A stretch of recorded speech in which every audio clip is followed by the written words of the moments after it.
Nico's going to talk us through the Speedster EVO.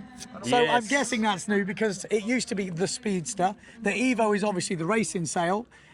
I'm guessing this is a bit more performance. Is that what's happened to the no cam? Well, EVO stands for evolution. So we've been having the Speedster before, which is the free race sail in the range, maybe the fastest free ride sail in the range, let's call it. It has no cambers.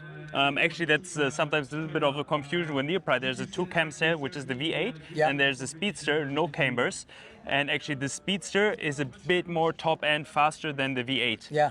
So cambers don't always mean fast. Just give us a bit of overview. Again, I've done a bit of this on our channel as well because it is a common misconception that usually the twin cam sails aren't really the racier type. They're almost like this V8. I mean, you've got a good name for it. It's like that kind of solid, consistent. Yeah, exactly. It goes you through the lulls, it keeps its shape. Yeah. Whereas actually the top end of the no cams, if they're designed like that, they've got some beats. Have you done many GPS stuff on the Speedster? I have actually. I made a video about it. I took this Speedster EVO on a speedboard even. Okay. And I compared it to the camber racing sail. And I didn't find, I mean, speed, like GPS is always difficult because maybe you get a better gust on one or the other. But I had hardly any difference in speed and in speed over 500 meters. Yeah. And that's of course because the water is completely flat. So where the camber sticks out is in difficult conditions and choppy conditions because the profile stays locked. Yeah. So even when you move a lot, the sail, it stays in place, Yeah. And here, obviously, the profile shapes comes from the wind as going the wind in. comes in. Yeah. Exactly. So that's a bit, let's say, the key difference. But obviously, we all know the disadvantages of cambers. Sail is super heavy. Mast sleeve runs full of water when you fall in. More hard expensive. to water stuff. A lot more expensive as well. So there's quite some disadvantages with a cambered sail. So now the idea of the Speedster EVO was to make a pure racing sail just without the cambers. And so you have the luff curve, same as this, actually exactly the same as the racing EVO. You have the same twist and leech opening. So when the gust hits, the sail opens up and gives you the release. Yeah. So it has the same release, and it's as Matteo was mentioning, if we had a race on it. And I would be so curious. I mean, in racing, you always have to go for the best of the best. But I would love to race with this in a place like Fuerte. But it would be interesting. Just to know, I really was saying to the boys, I was like, this is what I would love to see. And I think it would open people's eyes up that Absolutely. I don't think the racing would be worse. It's not like it's going to be worse. No. It's going to be different, but you're on Actually different not. gear. I think it could even be, well, I don't know. Like It could definitely go that direction, that you just it's just not allowed to use cambers anymore. With a certain lower, with the smaller size. I don't know. I haven't thought about it enough, but I think we Even would a have sick novelty races. race or some brand races Absolutely. or whatever you want to call it, just to Absolutely. add a little bit of differential to the whole thing. Yeah. Will you come race with us if we do it? I'm going to commentate. No, but I'd like to if there's weight categories. Yeah. You're a big, of course you I want the weight know, category. you big buggers, like it's impossible. But there's some pretty small riders out here flying as well, And this is, I know I keep going on about it, but I really want to see who's the top lightweight here.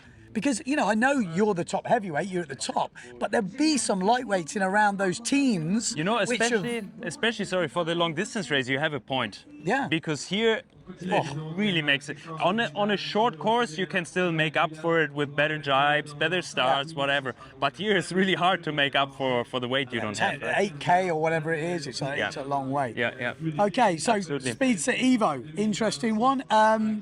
Obviously, JP as well. Yeah. We're on the Nico Priens JP stand. There's probably not much change with the boards. I haven't heard much, so is pretty much the same. Any updates? There's not so much new. Obviously here we have the Slalom board. This is interesting. This is the 66 wide. Oh, obviously, wow. we always speak about the width when we speak about the Slalom board. And I'm using the 62.5 and the 72. Those are my go-to PWA racing boards. But already last year, we added some in-between sizes. Okay. So this is 66 wide, and actually You've got a smaller one.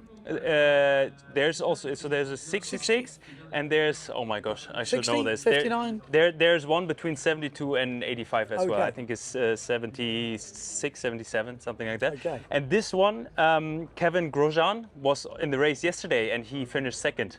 And was perfect, because we were just speaking with Matteo. Yeah. The 72 maybe was a bit too big. Yeah. And the 63 was maybe a bit too small. Yeah. And he was on that board, and he was. Well, he was interesting doing you say that. really For well. me, this one would be my medium board.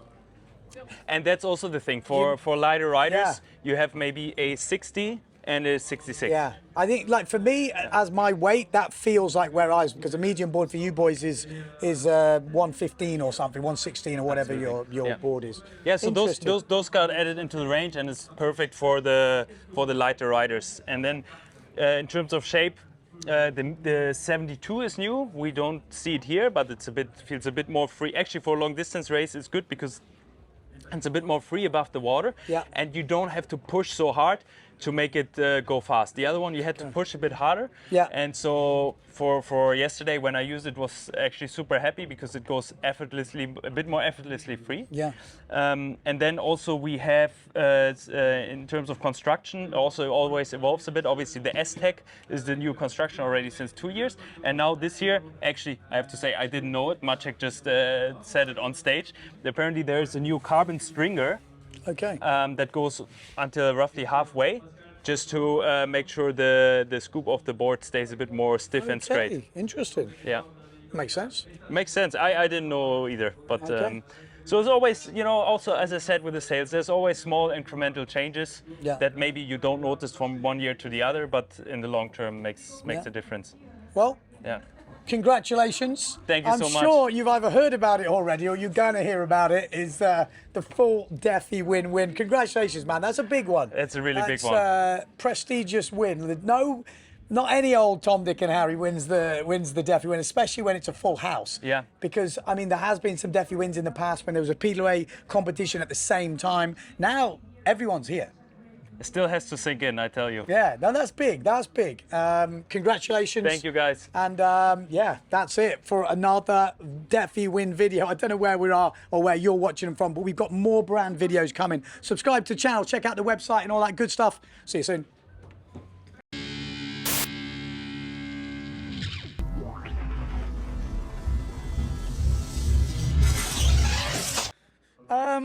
Did you see this video up here? What? You've not seen this one? Have you subscribed to the channel? And look, ooh, beer. Ooh, we like beer.